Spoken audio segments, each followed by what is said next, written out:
Hello, everyone, and welcome back. It's been a little while. Managed to get a little bench time in here and there over the last couple of weeks. And here is the my final reveal of my Armistice Day build, the Hobby Boss Vickers Mark I medium tank. Overall, decent kit. Uh, Not a lot of hole problems, other than the earlier mentioned, which we won't go into. Uh, Overall enjoyable. I look forward to building the Mark II I have in my stash. Uh, so let's get down to it. I painted it in a base color in a bronze green. Then I applied a kind of a yellow brown filter over it.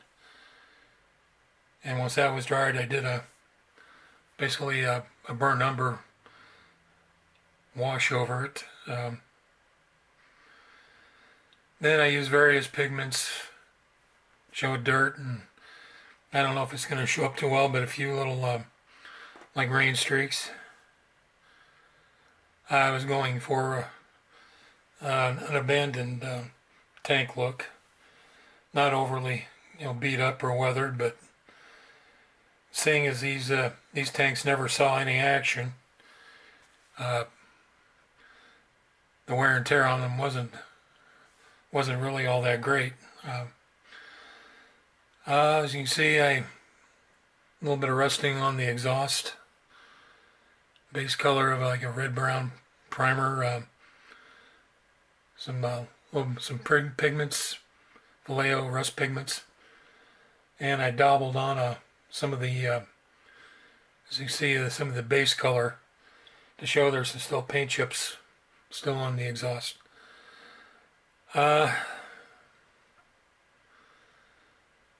light green pigment you see is kind of like an earth green pigment. It's going for the moldy, mossy look.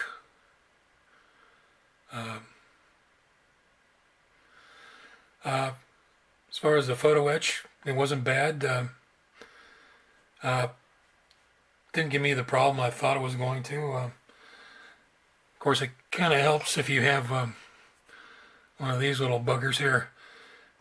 If you do a lot of photo etch, definitely can save you a lot of hair pulling. As I was saying, the photo etch worked out really well.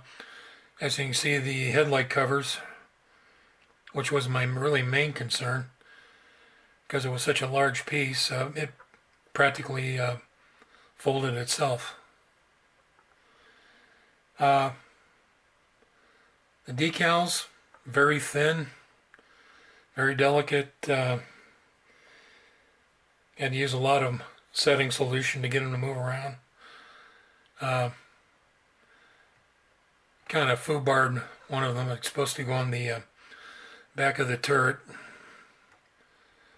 It kind of rolled up like a carpet when I slid it off the paper.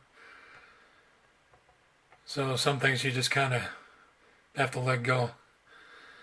The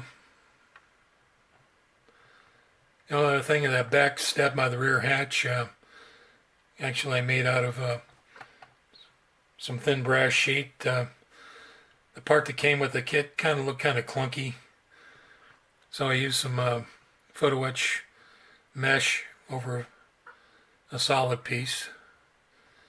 I don't know if it ever can show up there.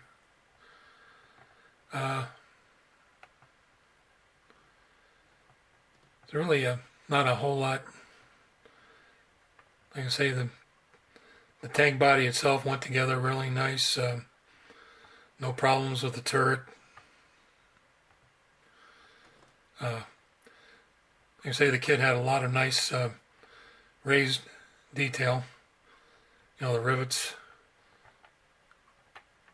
plate seams.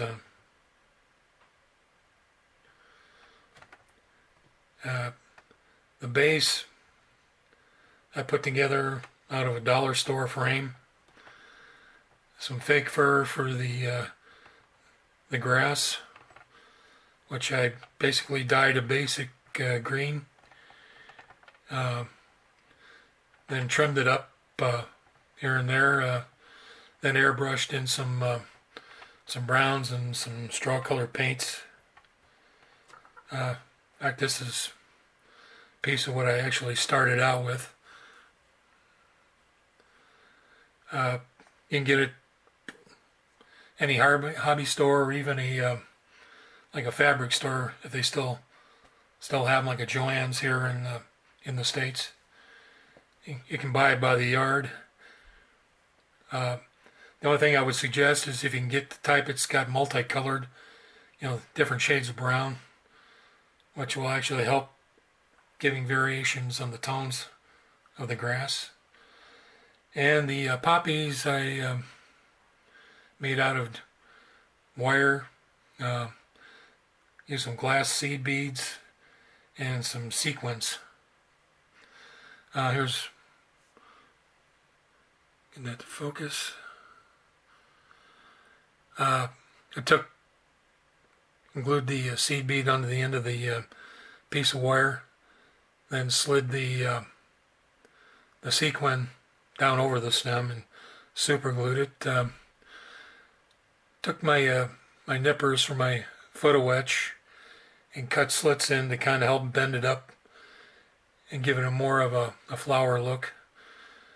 Then just paint it with some black and red enamel paint, some green paint on the stems.